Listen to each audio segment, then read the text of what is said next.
It was a beautiful day to go to prison. As we pulled up at the Jefferson County Correctional Institution, we had no idea we were about to find something rare growing here in the Florida sunshine. Hope. The big guy who'd asked me to do his job is Sergeant Gary Williams, a correctional officer at the prison. Getting into this place is almost as hard as getting out. Do I need to take anything off? Gary and even the warden go through the metal detector. Ready? Yeah, I think I'm ready to go. I was going into something like a small city, behind a fence, where everyone wears blue. We have inmates here from everything from check fraud to murder. We treat them all the same. Surprisingly, those who have killed now live, eat, play, learn, and worship right alongside everyone else.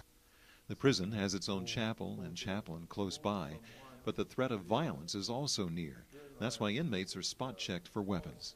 Have you ever out here found a weapon in one of those searches, one of those spot searches that you do? Oh, yes, sir, all the time. Inmate can fashion a weapon out of pretty much anything, from the chicken bone, toothbrush, razor. Really, a chicken bone? After Gary shows me the pat-down procedure, it's my turn. Now, my guy's clean, no weapons or cell phones, but Gary's not happy. What'd I do wrong, boss?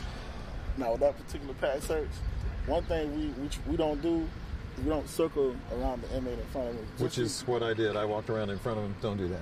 Yes, sir. Just because, if you did have a weapon on him, you left yourself extremely vulnerable for an attack.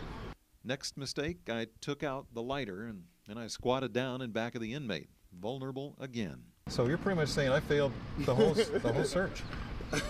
I did find some things, though. You got to admit that. By the way, the only weapon Gary's packing is pepper spray.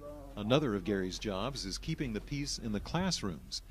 Inmate Randall Piercy says he had to go to prison to discover his love of teaching.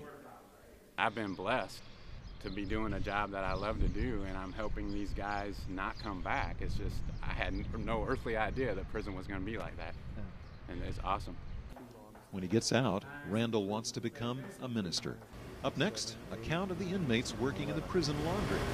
I'm counting 11 inmates. In an all-male prison, it might seem surprising, but there are lots of women on staff. Yeah, it's all male, but I'm not threatened, no. I'm good.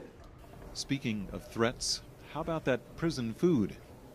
One of Gary's jobs is to monitor the amount of food given inmates. Looks like we got some beef in there. Looks pretty good to me. Some collard greens. But looks can be deceiving. Let's just say the cookie was great, but someone should be arrested for what they did to those collard greens. Warden Chris Landrum says prison philosophies have changed a lot over the years, so that now the focus is more on rehabilitation. 80% of them will be back in our society, and that's who our children will be at the restaurant sitting by and those kind of things. So it behooves us to try to make them better people. Landrum says he firmly believes that will only happen if inmates find God behind bars. One prisoner doing 20 years for armed robbery and kidnapping says that is just what's happened to him here. And now William Wallace is trying to set an example for his 13-year-old son. He's in a place right now where he's searching for that identity, and I'm trying to help instill certain morals in him, and so he wouldn't come down this road.